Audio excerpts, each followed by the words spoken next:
첨단 R&D 주요 기업이 줄지어 들어선 마곡 산업단지. 그 중심에 자리 잡은 오스템 트윈타워. 오늘 이곳에서 치과계 대표 학술 행사 오스템 미팅 2020 서울이 첫 문을 엽니다.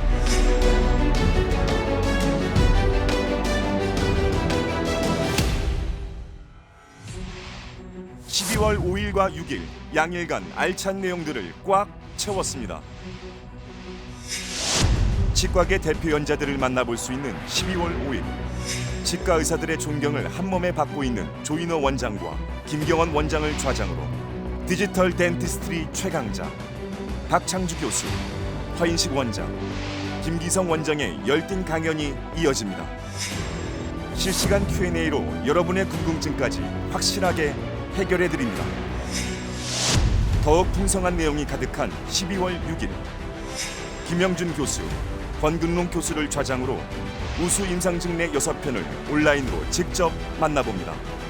김명래 원장과 조인호 원장, 그리고 김경원 원장을 좌장으로 치과계 디지털 리더 이수영 원장, 천세영 원장, 정현준 원장의 다채로운 강의가 펼쳐집니다.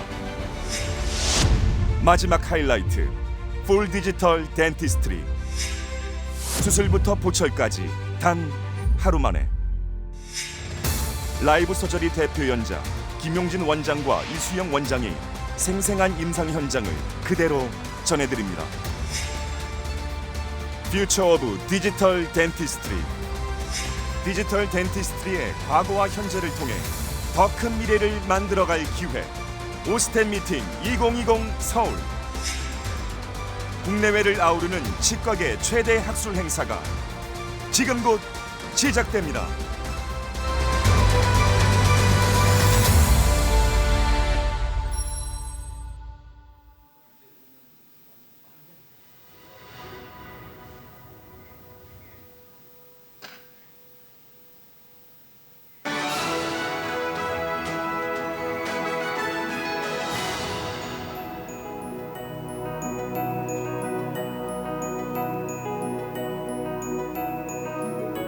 안녕하십니까. 오늘 사회를 맡은 남수연입니다. 치과계 지식교류와 소통의 장 오스템 미팅 2020 서울, 그 뜻깊은 자리에 함께하게 되어 영광입니다. 이번 오스템 미팅 2020 서울은 퓨처 오브 디지털 덴티스트리를 슬로건으로 이틀간 총 7분의 연자와 함께 다양한 프로그램을 준비했습니다. 특히 오스템 미팅 최초로 하루 만에 수술부터 보철까지 완성하는 풀 디지털 덴티스트리를 선보일 예정입니다. 여기에 대강당과 2층 모델 치과, 오스템 트윈타워 곳곳을 아우르는 3원 생중계의 묘미까지 직접 느껴보시길 바랍니다. 코로나19로 이번 오스템 미팅 2020 서울은 온라인을 통해 여러분과 만나고 있습니다. 지금 대놀 사이트와 대놀 유튜브에 접속하면 바로 함께 하실 수 있습니다. 모바일로도 시청 가능하니 절대 놓치지 마시기 바랍니다. 이와 동시에 총 900분께 커피 쿠폰을 드리며 공기 살균기부터 오일 세척기, 핸드피스, 스케일러 팁까지 총 2천만 원 상당의 푸짐한 경품 이벤트도 준비되어 있습니다. 오늘과 내일 계속 함께해 주시길 바랍니다. 단 이벤트 참여를 위해서는 대놀 사이트에 꼭 로그인하셔야 하니까요. 미리 회원가입하는 센스도 잊지 마시길 바랍니다. 그럼 본격적인 시작에 앞서 오스템 임플란트 최기옥 회장님의 인사 말씀이 있겠습니다.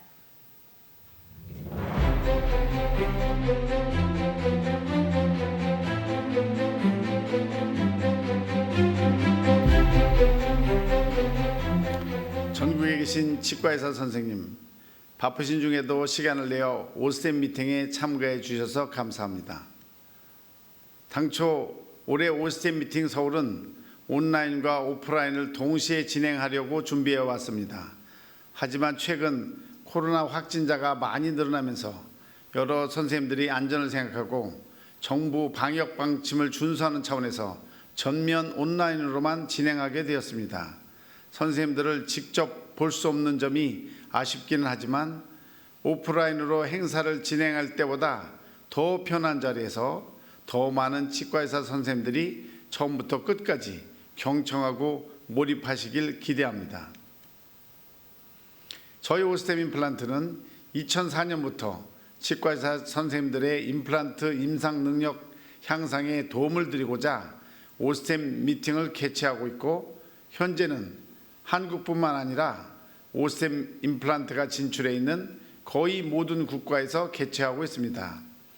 올해로 17년째 맡고 있는 오스템 미팅이 금년 행사부터는 여러 면에서 달라진 모습으로 치과의사 선생님들께 다가갑니다. 첫째는 개최 장소인데요. 그동안 코엑스를 대관하여 진행하던 것을 앞으로는 오스템 임플란트 본사인 마곡 트윈타워 대강당에서 진행한다는 점입니다. 둘째는 참가 방식인데요.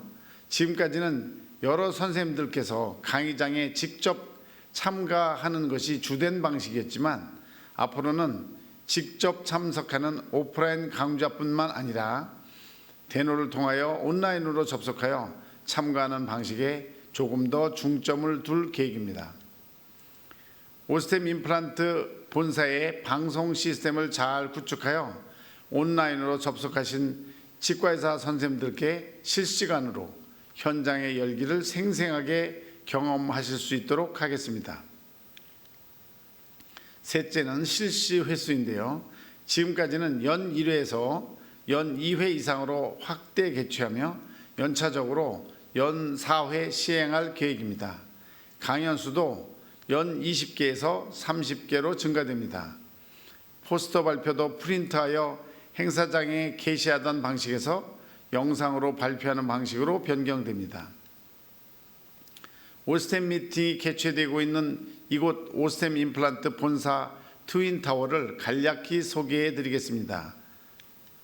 위치는 지하철 9호선 마곡나루역과 공항철도 마곡나루역의 환승역의 자리에서 서울에서는 물론 지방에 계신 선생님들도 오시기가 편리하고 해외에서도 접근성이 좋습니다. 건물은 대지 면적 약 4,400평, 연면적 약 22,000평에 지하 2층, 지상 10층과 8층에 2개 건물로 건립되었습니다. A동은 연구동입니다.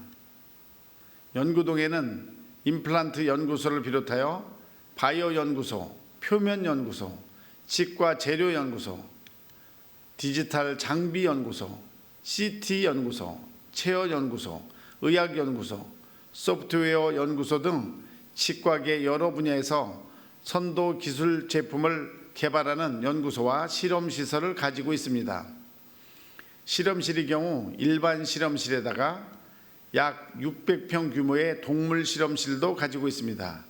이렇듯 R&D 시설 면에서는 치과계 세계 최고 수준을 보유하고 있으며 약 450명의 연구원들이 치과계를 리드하는 제품을 개발하기 위하여 활발히 연구 활동을 수행하고 있습니다. B동은 업무동입니다. 오스템 본사의 기획, 인사, 재무, 마케팅 등 헤드쿼터 기능부서 직원들이 근무하고 있습니다.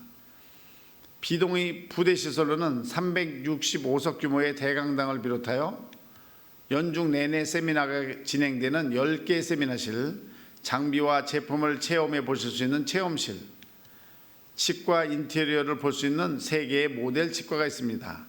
이런 시설들은 치과의사 단체와 공유하고자 하니 필요하신 단체는 신청하시기 바랍니다. 존경하는 치과의사 선생님, 오늘과 내일 이틀에 걸친 2020년 오스템 미팅 서울의 주제는 최근 치과계의 큰 트렌드인 디지털 덴티스트리 분야입니다. 퓨처 오브 디지털 덴티스트리를 주제로 총 6개의 학술 강연과 라이브 서저리, 라이브 보철이 진행되며 6편의 우수 임상 증례 발표도 있을 예정입니다. 특히 많은 분들이 관심을 가지고 있는 라이브 서저리의 경우 디지털을 활용하여 수술부터 보철까지 하루 만에 모두 완성하는 것을 보여드릴 예정입니다. 또한 대노를 통해 생중계되는 오스템 미팅을 로그인해서 시청하는 치과의사 선생님들께는 방송 시작 전과 매 세션이 끝날 때마다 추첨을 통해 푸짐한 경품을 나눠드리니 강의 장면에서 눈을 떼지 마시고 지켜봐 주시기 바랍니다. 비록 코로나가 연일 심각한 상황이지만 임상 능력 향상을 위한 우리 치과의사 선생님들의 열정과 노력은 막을 수가 없을 것입니다.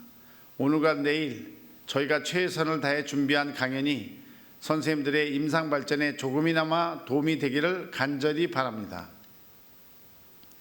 끝으로 오늘 강의를 위해 준비하시고 열강해 주실 연자 선생님들과 미팅을 진행해 주시고 자리를 빛내 주실 좌장 선생님들께 감사드립니다. 그리고 미팅에 참가하신 모든 선생님들께 감사드리며 행운과 축복이 넘쳐나길 기원드립니다. 감사합니다.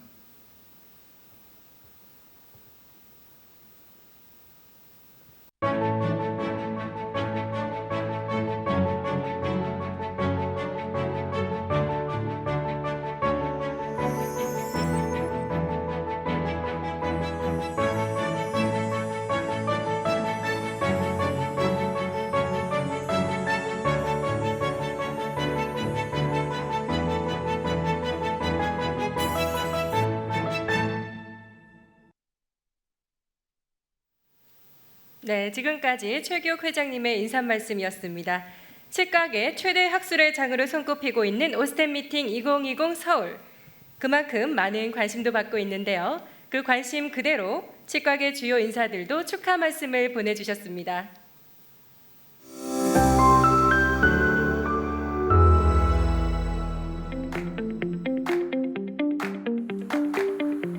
안녕하십니까.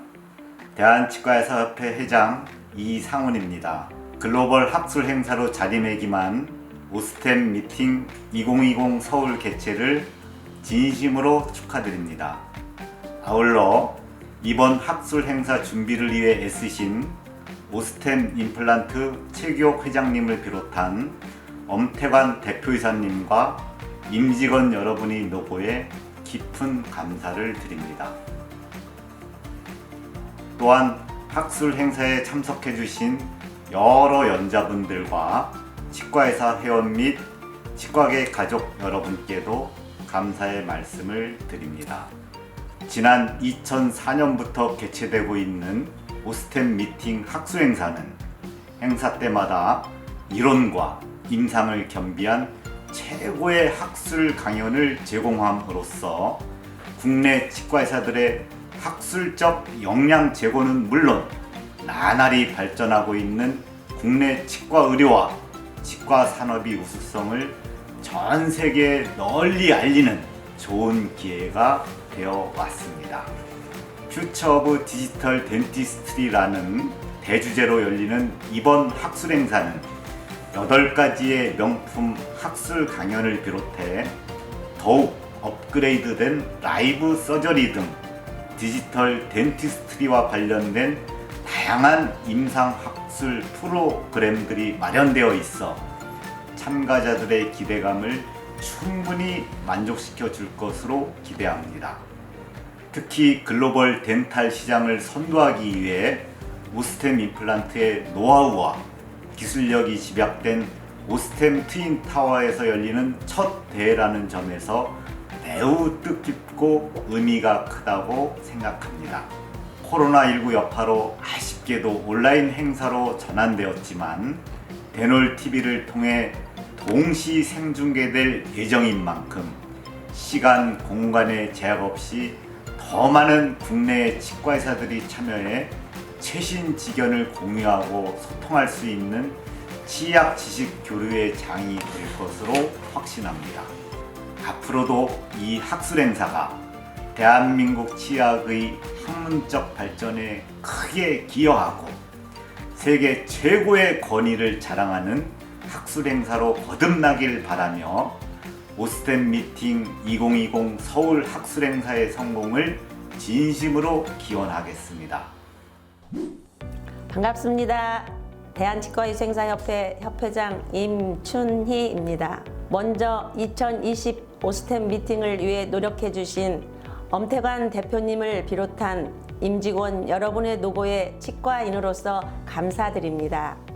오스템 미팅은 치과 임상 관련 지식과 정보를 나누는 치과계 최대 심포지움으로 특히 최근에는 글로벌 트렌드로 자리 잡은 디지털 덴티스트리 분야를 중심으로 다양한 임상, 학술 지식을 공유하는 자리로 발전해 왔습니다. 올해 오스템은 신사옥 시대를 열며 새로운 도약을 본격화한 해입니다. 그렇기에 이번 오스템 미팅은 대규모 스튜디오와 대강당 등을 이용하여 그동안 축적된 임상교육 노하우와 새롭고 발전된 방송 기술을 접목시켜 새로운 패러다임을 제시할 것으로 기대하고 있습니다. 임상 현장에서 함께하는 우리 치과의생사에게도 이러한 임상 지식, 빠르게 진화하는 디지털 덴티스트리 분야는 국민의 구강 건강 증진에 기여하기 위해 집중적으로 탐구해야 하는 분야입니다. 검사와 진단의 정확성과 신뢰성을 높이고 보다 발전된 치료 환경을 구축하기 위해서 디지털 장비의 효과적인 활용을 바탕으로 한 새로운 솔루션의 제시는 큰 의미를 지닐 것입니다. 비록 최근 코로나19의 재확산으로 인하여 우리 모두 함께 할 수는 없지만 그렇다고 오스템 미팅이 치과계에 주는 가치가 훼손되는 것은 아니기에 다 함께 최신 임상 지식을 공유하는 학술 축제로 즐길 수 있기를 바라겠습니다. 국민과 함께하는 국민 속의 치과위생사 대한치과위생사협회는 다시 한번 2020 오스템 미팅의 개최를 진심으로 축하드립니다. 감사합니다. 안녕하십니까. 저는 대한치의학회 회장을 맡고 있는 당국대학교 김철환 교수입니다. 먼저 오스템 트윈타워에서 처음으로 열리는 오스템 미팅 2020 서울의 개최를 진심으로 축하드립니다. 저로서는 매년 개최되는 오스템 미팅은 정말 특별한 행사가 아닐 수 없습니다. 제가 기획하기에 2017년 11월에 코엑스 그랜드 볼룸에서 개최된 창립 20주년 기념 오스템 미팅은 국내 치과 임상 발전에 크게 기여해온 오스템 임상 교육의 우수성과 비전을 느낄 수 있는 행사로서 지성과 감성을 모두 충족시킬 수 있었던 치과계 축제의 장으로 저는 기억을 하고 있습니다. 세계 치과계를 선도하는 초인류 기업으로서 오스템 임플란트는 그동안 세계 임플란트 임상의학 발전과 임플란트 진료의 대중화에 큰 공헌을 해왔음을 자부합니다. 특히나 오늘 개최되는 오스템 미팅 2020 서울은 2020년 8월에 설립된 세계 최고 수준의 연구 및 교육시설로 만들어진 오스템 마곡중앙연구소에서 개최를 합니다. 마곡중앙연구소는 이른바 R&D와 임상교육을 위한 세계 최고 수준의 규모와 연구시설을 갖춤으로써 치과계 학술행사에 새로운 장르를 열어가리라 기대합니다. 오스템 20년 임상교육 노하우와 교육 인프라, 방송 기술력을 담아 이번 오스템 미팅은 코로나19의 현 시점에서도 그 어느 때보다 성공적으로 이루어질 것이라 자신하면서 저희 사단법인 대한치의학회에서도 대한민국 치과계의 기업 활동을 적극적으로 지원하면서 오스템 임플란트와 함께 국민 구강 건강 증진과 치의학 발전을 위한 실효성 있는 정책 개발 및 개선 방안 마련을 위해 최선의 노력을 다할 것입니다. 감사합니다.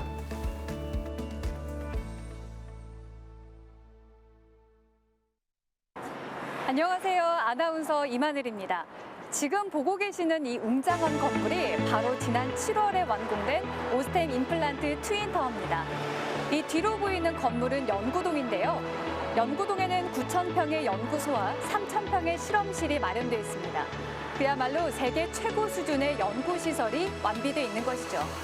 그 옆으로 보이는 건물이 바로 사무동인데요. 사무동에는 마케팅, 인사, 재무 등 오스템 임플란트의 헤드쿼터 부서들이 모여 있습니다. 이곳 오스템 임플란트 트윈타워에서는 R&D는 물론 임상 교육과 지원 업무까지 유기적으로 연결되어 있습니다. 이런 시너지 효과를 통해서 글로벌 1위 임플란트 기업으로 도약할 오스템 임플란트의 미래가 기대됩니다. 오늘부터 내일까지 펼쳐지는 오스템 미팅 2020 서울에서 LTE 중계를 통해 실시간으로 오스템 임플란트 트윈타워의 이모저모를 전해드리도록 하겠습니다. 그럼 저는 잠시 후에 다시 뵙도록 하겠습니다. 남수연 MC 나와주세요.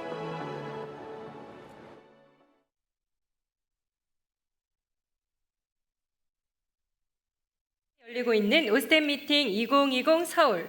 특별한 자리인 만큼 함께해 주시는 여러분들을 위한 다양한 이벤트를 가득 마련했습니다.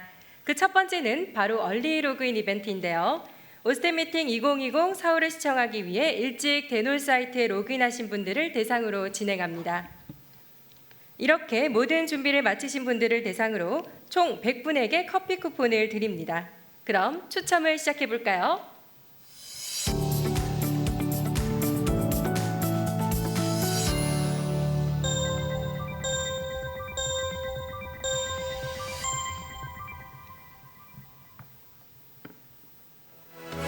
네, 당첨되신 분들 모두 축하드립니다. 커피 쿠폰은 당첨되신 분들께 문자로 발송됩니다. 자세한 결과는 대놀 사이트 공지사항 게시판을 통해 확인 부탁드립니다. 첫 번째 세션을 시작하겠습니다. 김경원 원장님이 좌장으로 함께해 주시겠습니다. 김경원 원장님은 서울대학교 치과대학을 졸업하시고 현재 오스템 임플란트 교육연구원장으로 계십니다. 그럼 김경원 원장님을 함께 만나보시겠습니다.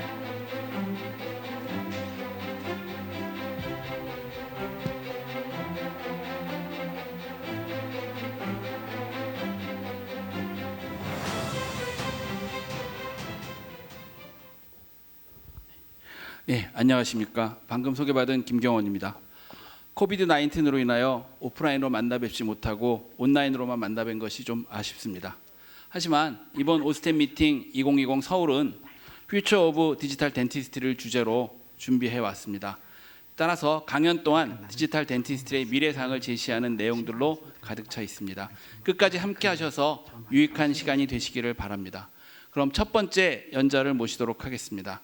첫 번째 연자는 한양대학의 박창주 교수님을 모시겠습니다. 그래서 오스템 트릴로지, 디지털, 골재생, 그리고 픽스처에 대해서 좋은 강연 부탁드리겠습니다. 박창주 교수님 부탁드리겠습니다.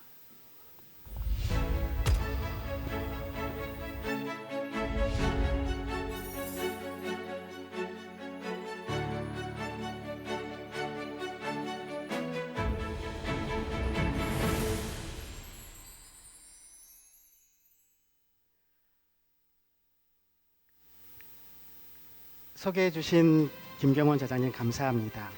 선생님들 안녕하세요.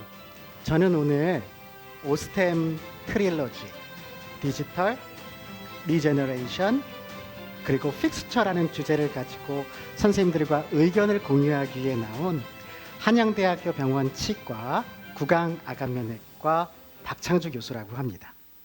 선생님들 잘 부탁드립니다.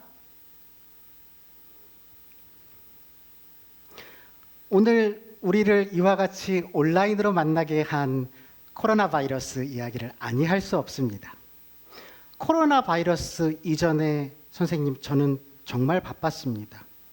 한국에서 강의를 하거나 아니면 전 세계 찾아다니면서 강의를 하고 있었습니다.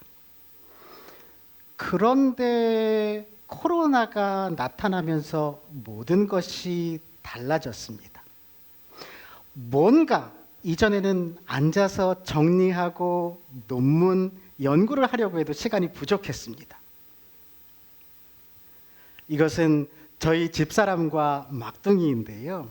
이 사진만으로는 특별한 것이 없지만 이 밑에 하나를 더 띄워드리면 그야말로 저와 비슷한 나이대의 대한민국 남자라면 느낄 수 있는 우픈 현실이 나타납니다. 바로 이것입니다. 원래는 아빠와 함께하는 수업인데요. 제가 너무 바쁘다 보니까 막둥이는 꼭 참석해야겠다고 해서 결국 집사람과 참석해서 둘이 웃고 있는 모습입니다. 네, 선생님 이렇게 바쁘던 생활에서 이제는 잠깐 여유를 갖게 됐어요. 강의도 줄고 수입도 줄고 환자도 줄었지만 이제는 앉아서 무언가 정리하고 되돌아볼 수 있는 시간이 생겼어요. 가족들과도 더 많은 시간을 갖게 되었습니다. 물론 이 가족의 구성원들이 저를 어떻게 생각하는가는 또 다른 문제라고 생각합니다. 요즘은 잔소리를 많이 했더니 오히려 아빠 언제쯤 다시 돈 벌러 나가냐고 하는 일들도 있습니다. 선생님, evidence based practice는 매우 중요합니다.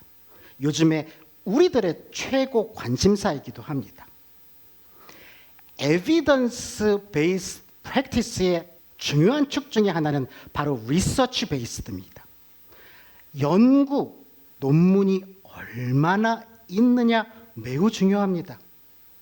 그런데요, 오스템, 하이오세는 논문, 연구가 다소 부족한 것 같습니다. 이것은 국내의 다른 회사들과 비교하는 것이 아닙니다.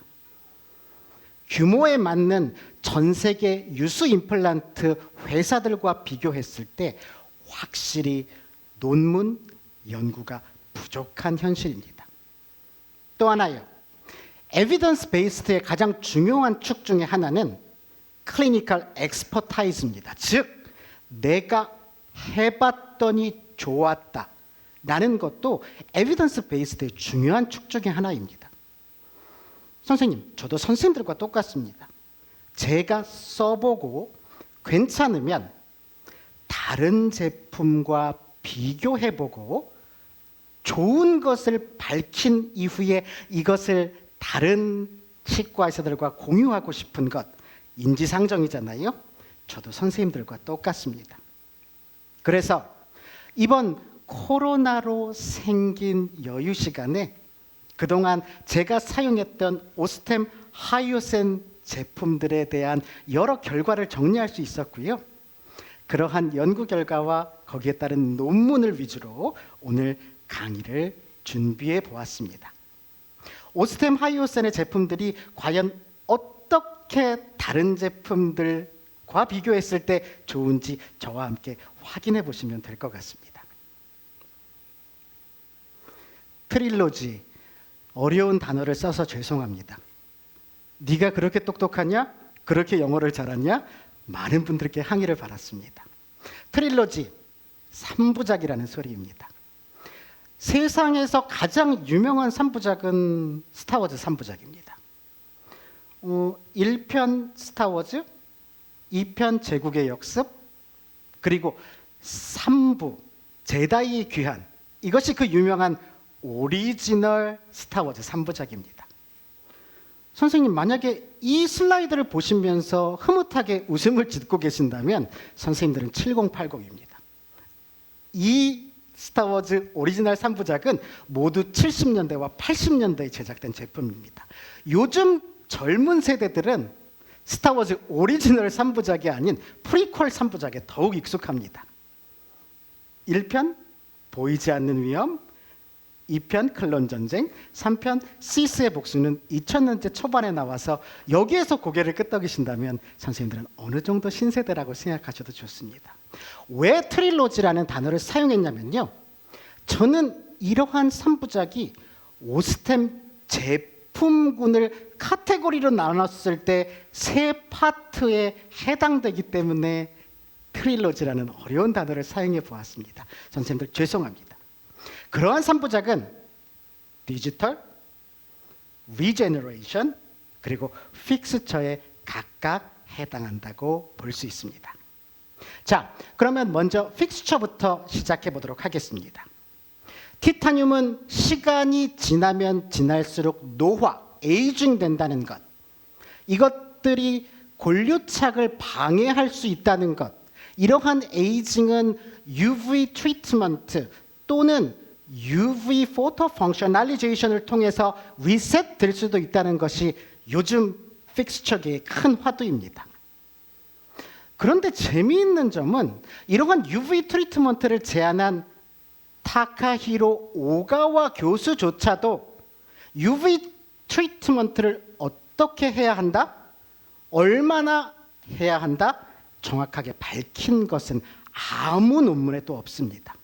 그래서 최근에는 플라즈마 처리까지 나와 있지만 대부분의 임플란트 회사에서 기존 멸균 소독에 가장 널리 응용되었던 UVC 파장을 이용해서 처리하는 것이 일반적인 것 같습니다.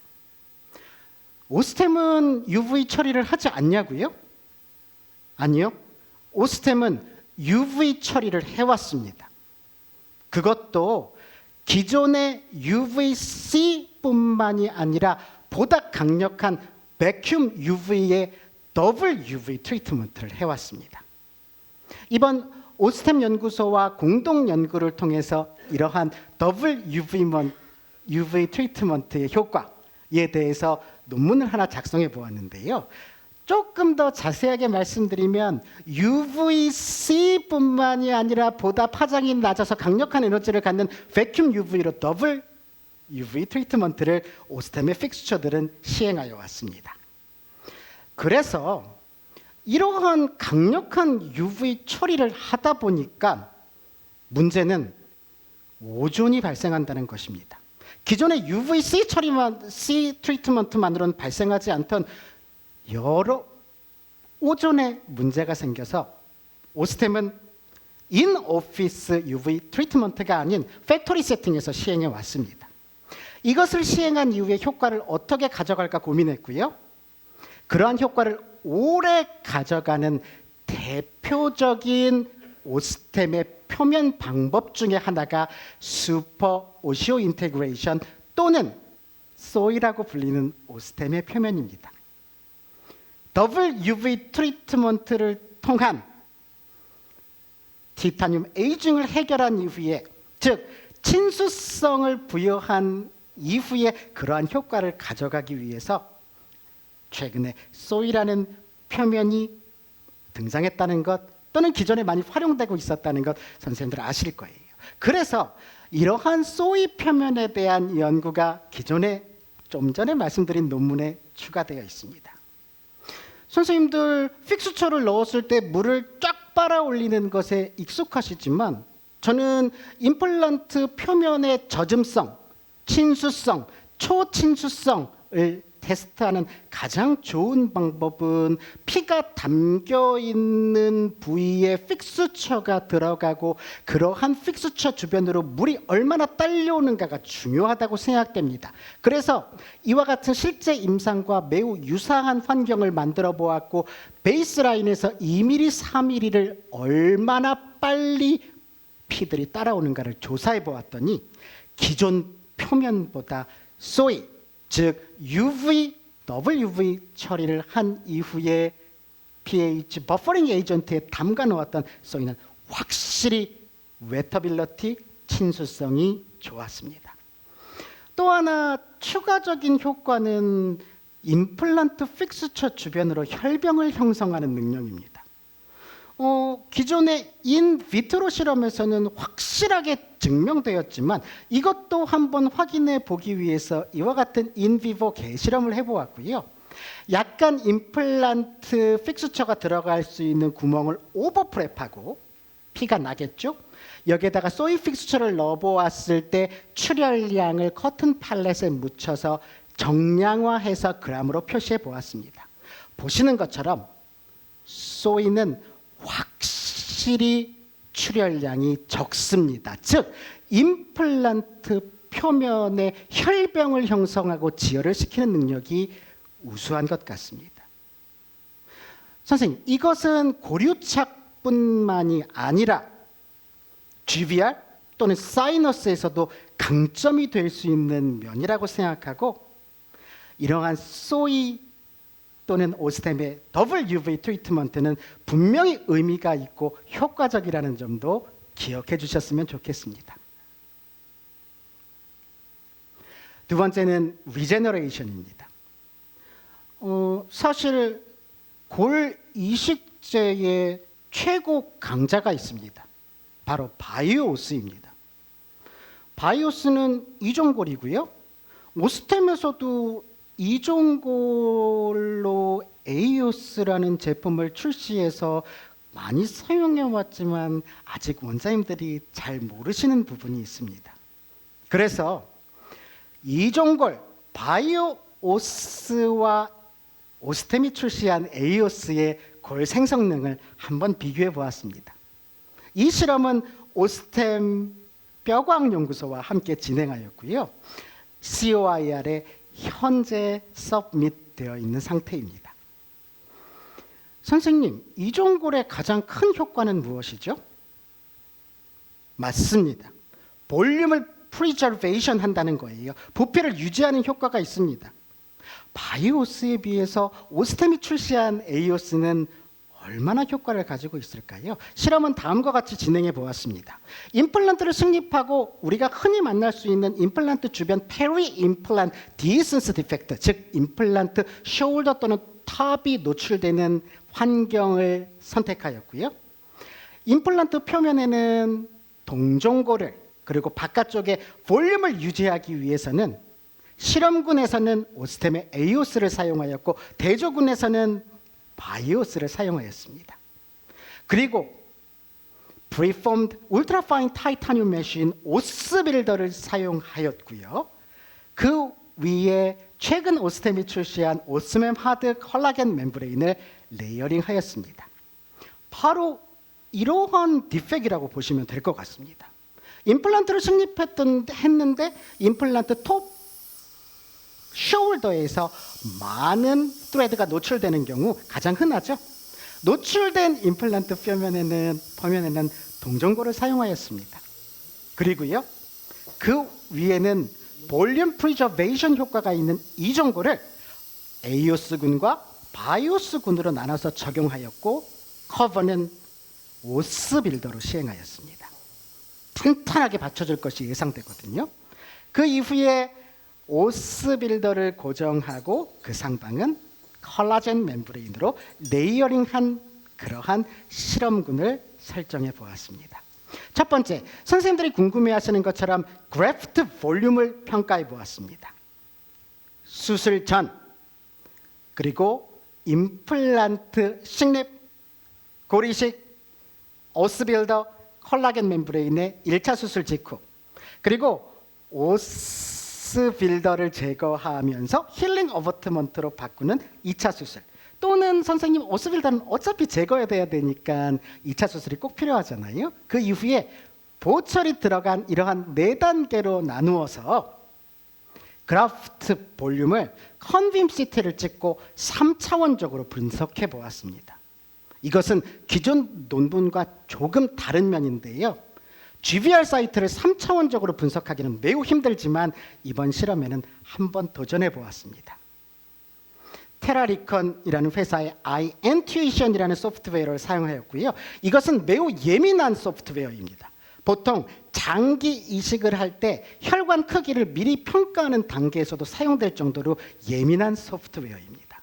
자, 결과는 이렇습니다. 바이오스와 에이오스는 통계적으로 유의한 차이가 없었습니다. 즉, 볼륨 메인티넌스 효과는 거의 비슷하였습니다. 그런데 또 하나 발견한 것이 있어요. 선생님, 올려놓았더니 거의 반 이상 쪼그라드는 것도 이번 실험에서 발견하게 되었습니다.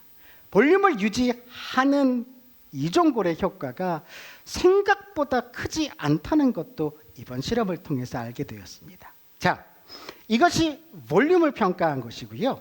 타이타늄 메쉬는 어차피 제거해야 되기 때문에 이때 골질, 재생골의 골질도 평가해 보았습니다. 골질을 평가하는 대표적인 방법이 조직을 채취해서 분석하는데요. 이것을 이번엔 하지 않고요. 오스빌더를 제거하면서 그 정중앙에서 프루빙 뎁스를 재보았습니다. 이 말은 골질이 딱딱하게 재생이 잘 돼 있으면 프루빙 뎁스가 얕을 거고요.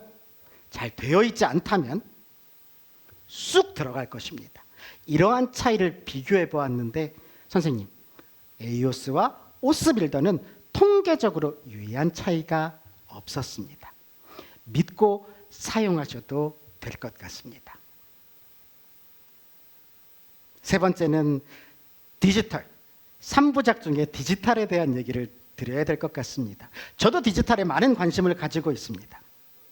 그런데요, 솔직히 얘기하면 디지털은 장비, 소프트웨어, 키트와 같은 의미예요. 디지털은 이와 같은 여러 가지 제품, 소프트웨어, 그리고 키트를 필요로 해요. 그리고 선생님들 이미 아시겠지만 오스템의 디지털 가이드 시스템인 원가이드, 크리스탈 어프로치의 그야말로 최대 강자 캐스킷, 이 두 가지의 장점을 따서 만든 것이 원 캐스킷이고 많이 사용하시는 것으로 알고 있어요. 네, 저도 특히 원 캐스킷에 많은 관심을 가지고 있어요. 특히 캐스키트는 선생님 오스템의 제품 중에 가장 논문이 많은 키트예요. 가티 등이 2018년도에 IJPRD에 이미 캐스키트를 게재해 놓았고요. 저도 여기에 걸맞춰서 오스템 연구소와 함께 카스키트를 이용해서 상악동막이 상악동조와 분리되는 그러한 하이드롤릭 프랙처를 한번 측정해 보았어요. 이와 같은 실험기구를 만들어 보았고요. 9명의 환자를 대상으로 하이드롤릭 프레셔를 이용해서 상악동막을 거상하는 카스키트를 이용해서 상악동막이 분리되는 압력을 재보았어요. 기존에는 포스를 측정한 논문들은 많이 있거든요. 하지만 압력을 측정한 논문은 거의 없었어요. 왜? 압력은 저는 더 의미가 있을 것 같아요. 균일하게 퍼지기 때문이잖아요. 측정해 보았더니 선생님 이와 같은 그래프가 나타나게 되었어요. 즉 압력이 증가하면서 막을 분리시킨 이후에는 오히려 압력이 떨어지게 되는 전형적인 커브를 얻게 되었고요. 이러한 막이 분리되는 압력은 대략 25kPa 정도 되는 것을 발견했고, 이것을 선생님들에게 어떻게 쉽게 일상생활에서 적용할까 고민을 많이 했는데요. 찾다 보니까 저희 집사람이 좋아하는 다이슨과 같은 진공청소기의 미디움 석션 파워와 비슷한 것으로 선생님들에게 말씀드릴 수 있을 것 같아요. 그 말은 선생님 생각보다 상악동 저로부터 상악동을 분리하는데 많은 힘이 든다는 거예요. 참고해 주셨으면 좋겠어요. 자, 이제는 원캐스 얘기를 드릴래요. 선생님들 잘 아시겠지만 상악동 막을 거상한 이후에 뼈 이식을 하지 않는 그런 테크닉 한 번쯤 들어보셨죠? 상악동 막을 거상하고 아무 뼈 이식을 하지 않고 임플란트만 심어 놓아도 임플란트 픽스처가 텐트폴처럼 막이 꺼지지 않도록 막게 되고 그 사이에 뼈가 생긴다는 그야말로 그래프트리스 사이너스 리프팅은 최근에는 많이 활용되고 있는 술식 중에 하나예요. 그것을 원캐스 키트를 이용해서 트랜스크리스탈로 한번 해보았어요. 단 한 군에서는 그냥 셀라인만 채워보았고요. 다른 군에서는 플라틀릿 리치 피브린을 채워보았어요. COIR 2020년에 드디어 억셉되었고요. 결과는 선생님들 간략하게만 말씀드릴래요. PRF가 효과가 보다 좋았어요. 골 생성이 잘 됐어요. 셀라인보다 우월했어요. 하지만 선생님들 꼭 기억해 주세요. 2mm 정도밖에 뼈가 생기지 않아요. 대용량의 뼈를 만들어야 되는 잔존치조골이 사이너스 하방의 낮은 증례는 반드시 뼈 이식제를 쓰시는 것이 좋을 것 같아요. 자, 이 논문을 보다 보면요. Materials and Method에 이와 같이 원캐스 키트를 사용했다는 구절이 나와요. 네, 원캐스도 이제 논문을 갖게 되었어요. 최근에 원캐스 키트의 경향을 한번 살펴보도록 할까요? 원캐스 키트는 템플릿을 사용해서 드릴링, 상악동막이 뚫렸는지 확인하는 프로빙, 그리고 막을 분리하는 하이드롤릭 리프팅, 그리고 이와 같은 리프팅 이후에 고리식까지, 고리식도 이와 같은 장비를 사용하면 몇 분 걸리지 않아요. 임플란트 하나 정도는 20분 내에 끝낼 수 있는 환경이 만들어진 것 같아요. 자, 이후에 고리식까지 시행하고 픽스처까지요. 선생님, 기존의 제품들과의 가장 큰 차이는 템플릿을 제거하지 않아요. 템플릿을 제거하지 않고 넣은 채로 모든 수식을 끝낼 수 있는, 그렇게 원캐스도 진화하고 있습니다. 자, 오늘 주제는 디지털 덴티스트리의 미래예요. 저도 조심스럽게 미래를 한번 점쳐보도록 할게요. 선생님, 디지털은 정말 많은 변화를 가져왔어요.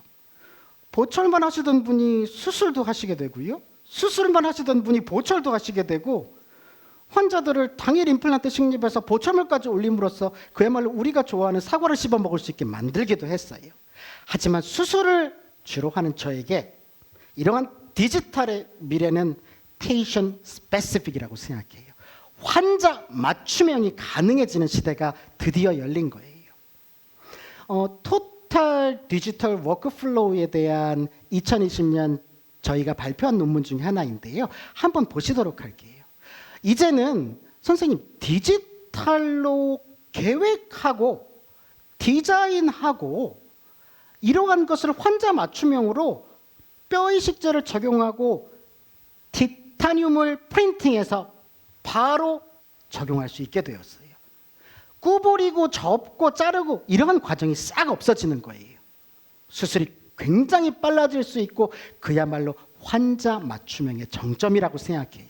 특히 이 논문의 특징은 기존에는 아래에 보시는 것처럼 이와 같이 막연한 디자인을 했다면 저희가 사용해서 좋은 결과를 얻었던 오스 빌더의 포어 사이즈와 두께 같은 것을 그대로 데이터를 가져옴으로써 티타늄 프린팅을 해서 좋은 결과를 얻었다는 논문이에요. 두 번째예요. 또 하나는 선생님들 이미 알고 계시겠지만 바이오 프린팅이에요. PCL, 폴리캐프로렉톤을 이용해서 환자 맞춤형으로 흡수성 멤브레인을 디자인하고 디지털로 프린팅해내는 거예요. 접고 자르고 맞추고 이러한 과정들이 일체 필요 없어요. 수술이 굉장히 빨라질 수 있고 결과들도 좋은 것 같아요. 또 하나, 이 기술의 장점은 최근 장기를 만드는 것처럼 프린팅하는데 셀도 같이 프린팅함으로써 장기를 만들 수 있고 우리 입안에도 조직을 만들 수 있는, 기관을 만들 수 있는 장점도 있어요. 자, 두 번째 미래는 저는 코로나 이전으로 이제는 돌아갈 수 없을 것 같아요. 코로나 이후와 이전은 결코 같을 수 없고요. 저는 커뮤니티 러닝이 강화될 것으로 생각돼요. 즉 온라인 러닝이 강화될 것 같아요. 특히 이러한 점은 저만 해도 대한민국 사람이다 보니까 한국 사람이 생각하는 면을 벗어나지 못해요. 하지만 최근에 오스템이 준비한 각 나라의 오스템 미팅을 보면서 느낀 점은 나라마다 생각하는 것이 이렇게 다르구나. 같은 키트를 사용해도 사용법이 이렇게 다르구나라는 것을 알게 되었어요. 이와 같이 나라마다 선입견을 극복할 수 있는 그야말로 글로벌한 커뮤니티 러닝이 대세가 될 것으로 생각돼요. 그래서요, 저는 조그만 꿈이 있어요. 오스템 AIC 글로벌 커뮤니티를 만드는 거예요. 이러한 꿈을 공유하는 저의 절친 텔레리코의 인사말을 통해서 이번 강의를 대략 정리하려고 해요. 한번 들어보셨으면 좋겠어요. Dear colleagues, nice to meet you. It's Marco Tallarico speaking. I live in Rome and I work in my dental clinic and Ostem Europe Training Center. Ostem is the company number 4th in the world, demonstrating high implant success rate and predictable results. I published several manuscripts with Ostem product, showing high implant success rate but also safe and innovative solutions, including digital technologies. First, together with my European colleagues, and recently in a very fruitful collaboration between Europe and Asia. I will never stop to thank Professor Park for giving me the opportunity to share with you in this talking event our dream of an Ostem IC global community. In Italy, we are preparing a web and social media activities to collect members to be part of the biggest community in the world. Ostem is not only one of the best implant company in the world. Ostem wants to climb and it wants to be the number one. And in the same way, Ostem IC can be the biggest scientific community in the world, teaching several doctors worldwide with master courses, study groups, seminary, meeting and digital solutions. What are you waiting for? Become a member of Ostem IC global community today, because education never stops. Thank you. 네, 어려운 시기일수록 배움과 교육은 멈추어서는 안 된다는 말 꼭 기억해 주셨으면 좋겠어요. 오스템 마곡 신사옥에서 하는 첫 번째 오스템 미팅에 그것도 첫 번째 연자로 서서 사실 굉장한 영광으로 생각해요. 선생님들 지루한 강의 경청해 주셔서 감사드리고요. 오스템 users and lovers, thank you for watching.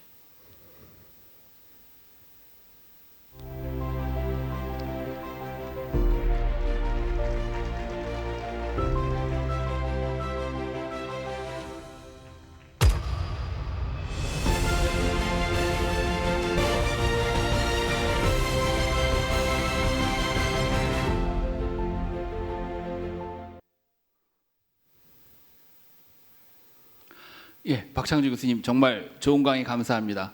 특히 정말 언제나 센스 있는 강의에 너무 감사드리고요. 특히 정말 이 마곡에서의 첫 오스템 미팅 2020 서울의 첫 강의를 정말 알차게 끊어주신 것 너무 감사드립니다. 예, 정말 많은 분들이 질문을 보내주셨는데요. 뭐 시간 관계상 다 볼 수는 없겠지만 제가 몇 가지를 대신해서 질문 드리도록 하겠습니다. 먼저 첫 번째 질문입니다. 아마 처음에 시작하시면서 트리올로 중에 그 픽스처에 대한 얘기를 하셨는데 많은 선생님들이 임플란트 표면에 UV 처리 효과에 대한 관심이 많은 것 같습니다. 그런데 이러한 UV 처리 효과가 얼마나 지속되는지요. 그래서 아마 최근에 타사 같은 경우 진료실에서 식립 직전에 하는 것이 좋다고 하는 얘기가 나오던데 거기에 대해서 어떻게 생각하시는지요? 좋은 질문 감사합니다. 그리고 김경원 좌장님께서 잘 해석해 주셔서 더 질문이 깔끔해진 것 같아요. 선생님, 제가 강의 중에 말씀드렸지만 UV 처리를 어떻게 해야 된다는 것은 그것을 발견하고 제안한 사람조차 명확하게 밝히질 않았어요. 정말 UV 처리를 어떻게 해야 된다, 짜장면 뽑듯이 바로 뽑아야 맛있다, 뭐 미리 뽑아야 맛있다, UV 처리를 어떻게 해야 된다, 플라즈마를 써야 된다, UVC를 쳐야 된다, 너무 말이 많은 것 같아요, 교수님. 그런데요, 제가 이번에 실험 또는 연구를 하면서 느낀 대표적인 것은 오스템의 더블, 아까 말씀드렸죠, UVC 뿐만이 아니라 베큐um UV를 사용해서 2번 처리하는 방식이 분명 이러한 티타늄의 노화를 해결할 수 있는 좋은 방법은 맞는 것 같아요. 다만 제한점은 워낙 강력하다 보니까 오존 발생 문제로 인오피스에서 시행하지 못한다는 최대의 단점이 있어요. 사실 저희들은 바로 시행한 이후에 무언가를 하면 제일 확인하기도 좋은데요. 그래서 선생님, 또 하나 오스템도 그렇고 저도 그렇고 눈을 돌리게 된 것이 이러한 효과를 지속시키는 방법에 대한 고민을 하게 되었고요. 그러한 고민의 결과로 나온 것이 오스템의 여러 표면 처리라고 생각해요. 물에 담그거나 아니면 선생님 하이드록시 아파타이트 방막 코팅을 하거나 아니면 제가 강의 중에 말씀드린 것처럼 소이라는 pH 버퍼링 에이전트의 담금으로써 발생한 임플란트 표면의 친수성이 오래 유지될 수 있는 것을 확연하게 확인했거든요. 그래서 오스템을 사용하시는 여러 유저나 러버들은 오스템 왜 UV 처리하지 않느냐? 하면 좋다는데 이런 고민 안 하셔도 될 것 같아요.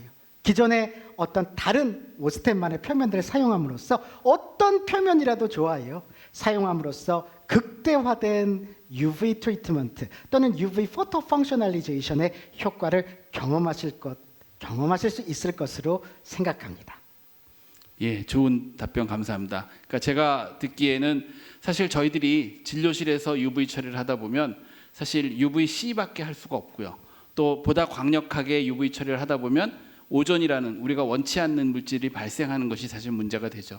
과거에는 한때 그 생선 비린내 같은 오존이 몸에 좋다 그랬는데 지금은 아닌 것 같습니다. 그래서 사실 저희들이 그래서 지금 교수님 말씀하신 대로 오스템에 있는 BA라든가 소이 서피스 같은 것이 어떻게 보면 UV 처리의 효과를 좀 더 계속 지속시킬 수 있는 하나의 솔루션이 아닌가 하는 생각이 드네요.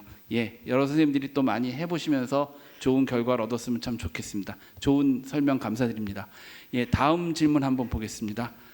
아까 원카스에 대한 얘기를 하셨고 아마 카스키트라든가 또는 저희들이 원가이드와 같이 연결된 원카스를 사용하더라도 상악동막의 천공을 막을 수는 없었습니다. 아마 실패한 경험이 있으신 것 같아요. 그래서 그러다 보니까 역시 수압 거상 방식보다는 최근에 아마 여러 군데서 나오는 오시오 덴시피케이션 방법에 대해서는 어떻게 생각하시는지 하는 질문이 올라왔네요.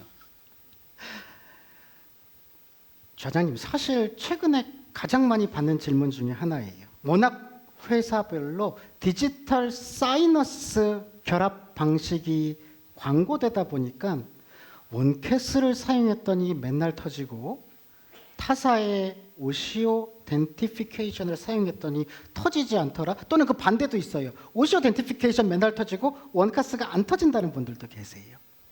선생님, 근데 사실 일종의 유행인 것 같아요.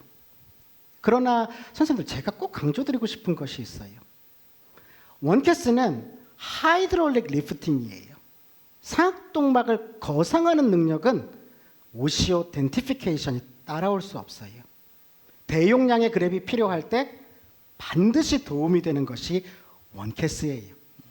그리고 좌장님 잘 아시겠지만 결국 사람 손이기 때문에 사람 손에서 선생님들이 조금 빨리 하시려고 하거나 단계를 뛰어넘을 때 많이 찢어지는 것 같아요. 그러한 면들에서 조금씩 주의해 주셨으면 더 좋은 결과가 나오지 않을까 생각하고 있고요. 또 하나만 더요. 오시오 덴티피케이션 키트에 비해서 원캐스 키트는 막, 분리, 거상, 고리식, 임플란트 식립까지 보다 기구가 세밀하게 잘 돼 있는 장점이 있다는 것 선생님들 꼭 기억해 주셨으면 좋겠습니다. 예, 좋은 답변 감사합니다. 제 생각에도 이 수압 거상하는 자체가 상당히 중요한 툴이 될 것 같은 생각도 들고요. 사실 오시오 덴시피케이션에 대한 것은 아직은 좀 저희들이 경험이 많지 않다 보니까 조금 더 선생님 말씀대로 좀 더 롱텀 하면서 어떤 베리파이가 돼야 되지 않을까 하는 생각이 듭니다. 사실 저희가 과거에는 사실 오스테오톰을 가지고도 일부러 컨덴세이션을 많이 시켰거든요. 하지만 그것이 최근에는 오히려 이러한 그 오스테오톰으로 컨덴세이션 하는 것이 본의 마이크로 프랙처를 야기해서 차라리 결과가 좋지 않다 하는 논문도 있기 때문에 사실은 새로운 방법에 대한 어떤 도전도 중요하지만 거기에 대한 저희들이 검증이 필요하다는 생각이 들고요. 또 그런 것은 선생님과 저희들이 해야 할 앞으로 숙제가 아닐까 하는 생각이 드네요. 예, 교수님. 그래서 원캐스에 대한 논문을 더 많이 써보려고 계획하고 있어요. 예, 좋은 결과 있기를 부탁드리겠습니다. 감사합니다. 예, 시간 관계상 우리 마지막 질문 하나만 더 하겠습니다. 아까 마지막에 그 미래에 대한 얘기를 하시면서 바이오 프린팅의 주된 재료인 PCL에 대한 얘기를 하셨는데요. 그 흡수 시기가 얼마나 되는지요. 그래서 얼핏 보면 좋아 보이긴 하는데 혹시라도 흡수가 너무 빠르다든가 또는 너무 늦게 흡수되는 게 아닌가 하는 걱정이 된다는 질문이 올라왔네요. 선생님, 제가 너무 미래를 보여드렸나 봐요. PCL, 폴리케프로락토는 기존의 PLA, PGA, PGLA 이런 제품들과는 약간 달라요. 사실 이 멤브레인, 차폐막용으로는 0.5mm 두께로 출력한 것이거든요. 이런 경우에는 선생님들 흡수 시기가 현재는 6개월 이상으로 알려져 있어요. 예, 생각보다 흡수가 조금 늦죠. 하지만 받쳐줄 수 있다면 결과는 확실한 것 같아요. 그런데 또 재미있는 점은요, 교수님, 이것을 조금 두껍게 부피를 가지고 출력하면 흡수가 안 되게 조정할 수도 있다고 해요. 포어 사이즈나 두께를 조정함으로써 결손이 있는 환자에게 넣어놓는 상태로 끝낼 수도 있는 제품이라고 하니까 그 활용 범위는 무궁무진할 것으로 생각되고, 최근에는 TCL뿐만이 아니라 여기에다가 선생님들 잘 아시는 TCP를 같이 프린팅하는 기법도 있고요. 최근의 논문들을 살펴보면 여기에다가 셀도 같이 프린팅해서 인공 조직이나 장기를 만드는 것도 굉장히 대세처럼 되고 있어서 선생님들 한 번쯤 눈여겨보시는 것도 제가 말씀드린 디지털의 미래를 보시는데 많은 도움이 되실 것으로 생각합니다. 예, 좋은 답변 감사합니다. 저희들이 알고 있는 예를 들어 특히 궁합외과 같은 경우 흡수성 플레이트를 쓰는 PGA라든가 그와 같은 재료에서 조금 더 어드밴스됐는데요. 아마 어떻게 보면 오스템 임플란트의 좋은 일 연구소에서 저희들이 앞으로 계속 더 노력을 해서 좋은 결과를 얻어야 되고 잘 팔로우업해서 저희들이 검증을 해나가야 더 좋은 치료가 되지 않을까 생각이 드네요. 좋은 말씀이라고 생각합니다. 예, 교수님, 박창주 교수님 오늘 첫 번째 강의 너무도 감사드립니다. 정말 멋있는 강의 감사드리고 큰 박수로 다음 분을 모시도록 하겠습니다. 감사합니다. 선생님 감사합니다. 네, 박창주 교수님의 첫 번째 강의를 마치고 이제 두 번째 강의는 허인식 원장님을 모시도록 하겠습니다. 허인식 원장님께서는 패러다임 시프트 투 오브 데일리 임플란트 프랙티스 바이 디지털 워크플로우라는 제목으로 멋있는 강의를 해주시겠습니다. 허인식 원장님을 모시도록 하겠습니다.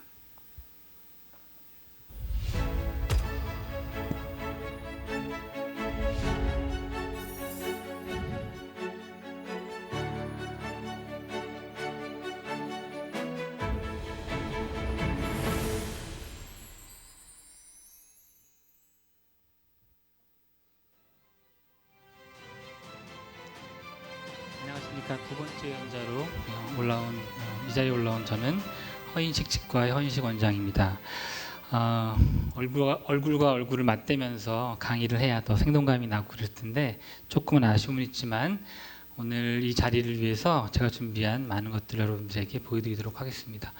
오늘 강의 제목은 디지털 워크플로우에 의해서 우리들의 일상적인 임플란트 프랙티스의 그 과정들이 어떻게 변화하는지에 대한 그런 이야기들을 말씀을 드리고자 합니다.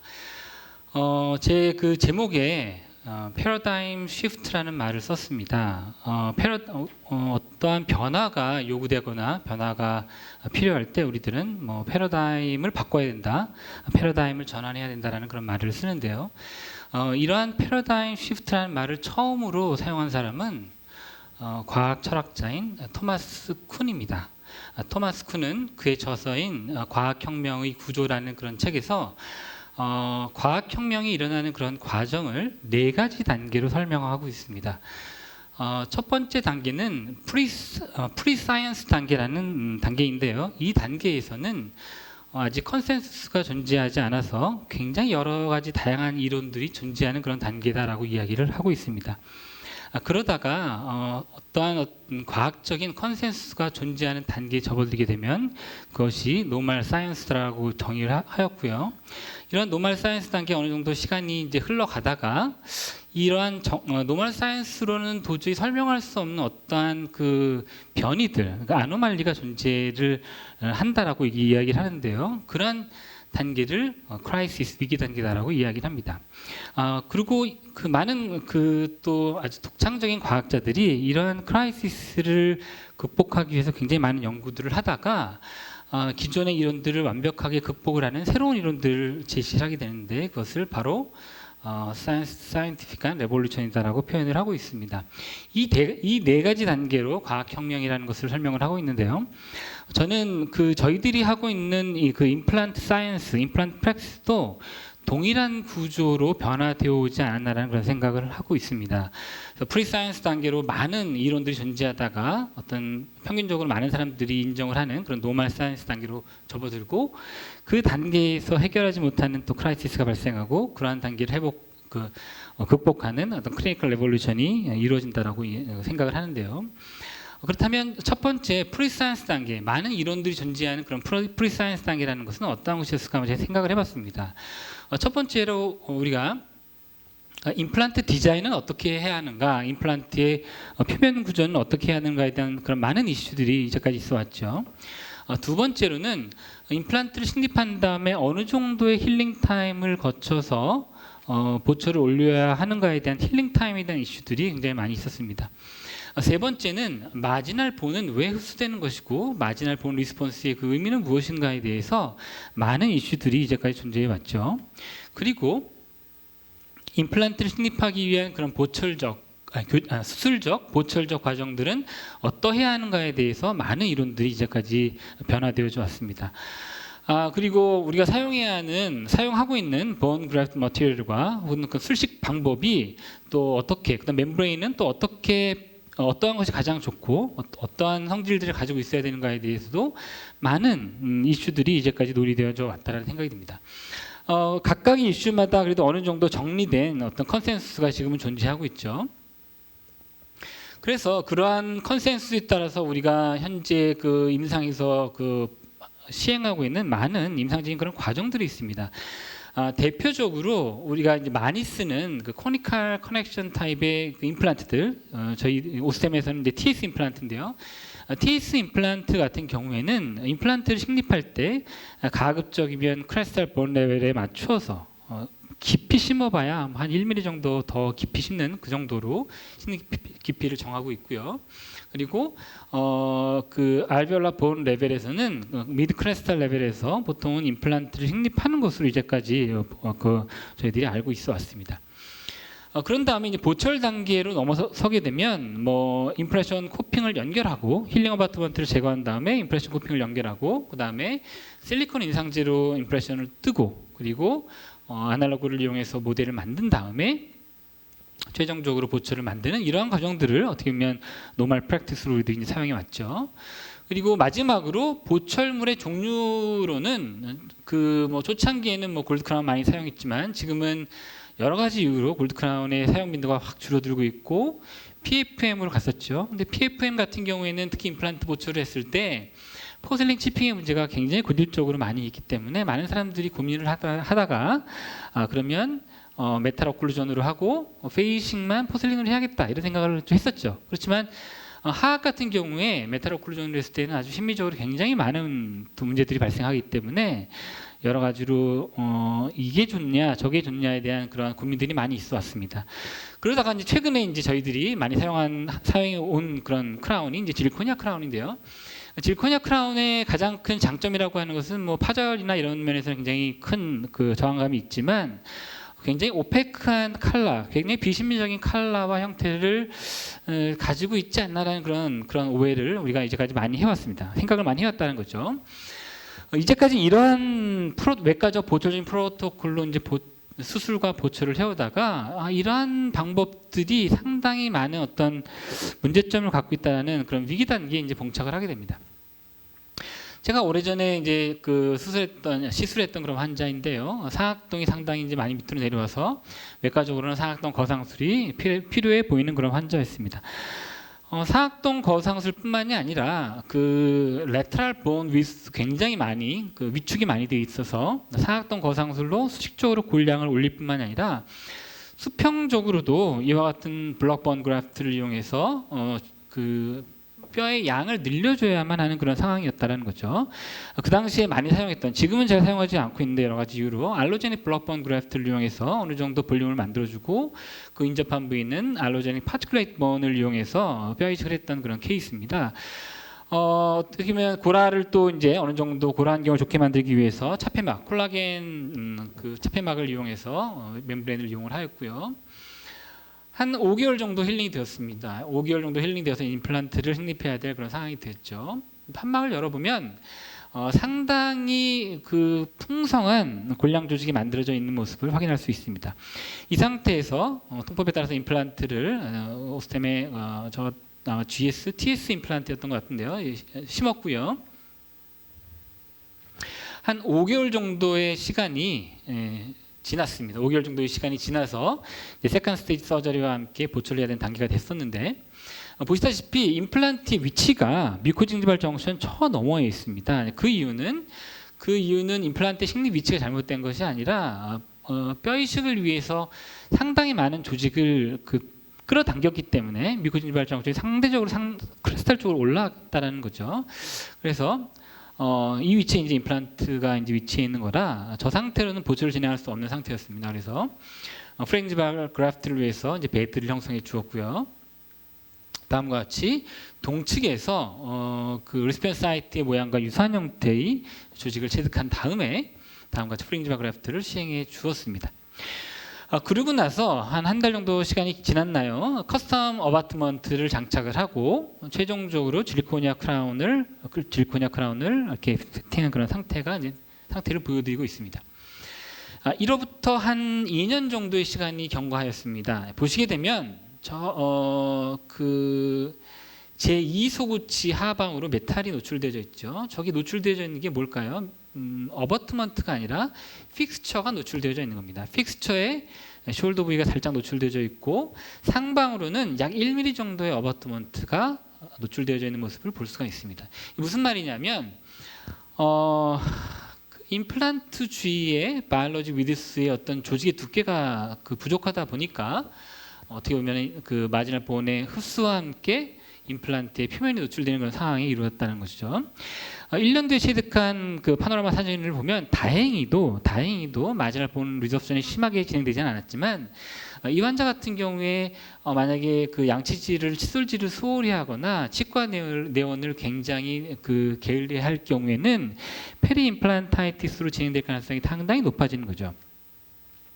이제까지 우리는 알비올라 본 크레스트 레벨에 맞춰서 임플란트를 습관적으로 심어왔는데요. 이러한 프로토콜이 향후에 어떠한 결과를 야기하는지 아주 극명하게 보여주는 케이스가 있습니다. 이 환자분은 굉장히 어떻게 보면 진행성 치점이 아주 심하게 진행된 그런 환자분이었었는데요. 경제적인 이유 때문에 전화기에 걸쳐서 임플란트를 하지는 못하고 10번대와 40번대만 선택적으로 임플란트를 하기를 환자가 요구하였습니다. CT를 찍어보면 10번대, 그 다음에 40번대의 골양과 골 높이는 상당히 저 정도면은 약간의 상악동을 높이는 그런 과정을 거치긴 해야 되나 골양 자체만으로는 그렇게 부족하다라고 볼 수는 없습니다. 통법에 따라서 임플란트를 크레스트 레벨에서 이제 식립을 하였고요. 역시 마찬가지로 하악 같은 경우에는 각하점막이 부족한 상황이라 프린지 바 그래프트를 시행해 주었습니다. 상악은 평범하게 펀칭 타입으로 세컨 서저리 진행하였고요. 향후 이제 역시 마찬가지로 커스텀 어버트먼트와 더불어서 파이널 보철물을 장착을 하는데 보시게 되면 인접 치아 부위 잇몸에 인플러메이션이 상당히 존재하고 있는 모습을 이제 관찰할 수가 있죠. 적극적인 치주 치료와 함께 주기적인 치과 내원으로 그리고 이제 반대악에 있는 문제가 많은 그런 치아들에 대한 임플란트 치료가 들어갔어야 되는데 이 차일피일 미루다 보니까 저런 인플러메이션이 이제 컨트롤이 안 돼 있죠. 이 환자의 파노라마 사진에서 굉장히 주의 깊게 봐야 될 요소가 무엇이냐면 커스터마이즈 어버트먼트의 하이트입니다. 역시 마찬가지로 전자의 케이스와 마찬가지로 어버트먼트 하이트가 굉장히 어느 정도 짧다라는 것을 관찰할 수가 있죠. 충분한 어버트먼트 주변에 페리 임플란트 뮤코사의 높이, 바이올로직 위드스가 확보되지 않았다라는 것을 관찰할 수가 있죠. 이 환자 종국에는 어떻게 되었을까요? 한 7년 정도 흘러서 치과에 내원하셨는데 47번 치아는 완전히 임플란트가 골로부터 분리되어져 있는 상태여서 선택적으로 임플란트를 크라운과 함께 제거해 주었습니다. 이러한 이제까지의 프로토콜의 문제점들을 극복할 수 있는 클리니컬 레볼루션이 딱히 존재하고 있지 않다가 최근에 임플란트 진료 환경이 디지털 워크플로우로 바뀌면서 이러한 어떻게 보면 이러한 문제점들을 바꿔줄 수 있는 임상적인 혁명이 일어났다고 생각합니다. 지금 뉴 노멀이 출현했다고 볼 수가 있는 거죠. 그 뉴 노멀은 fully 디지털 워크플로우에 의해서 가능한 것이고요. 그것은 가이드 서저리로 임플란트를 심고 모델리스로 보철을 만드는 그런 과정을 통해서 우리가 얻을 수 있다는 겁니다. 첫 번째 임상혁명은 무엇일까요? 그것은 임플란트 식립 위치에 대한 우리들의 고정관념을 바꿔야 한다는 점입니다. 공교롭게도 제가 가이드 서저리를 처음 했던 케이스였는데요. 너무 어려운 케이스를 사실은 접하게 되었습니다. 이 환자분 2015년인가에 처음 오셨는데 그 하악에 8번 브릿지를 하고 계셨습니다. 8번 브릿지. 근데 가급적이면 이 환자는 임플란트를 하면 안 되겠다는 생각을 제가 너무 많이 해서 문제가 생겨서 오실 때마다 지대치의 뿌리를 하나씩 잘라주는 루트 리섹션을 계속 시행을 하였습니다. 그래서 2개의 루트를 잘랐죠.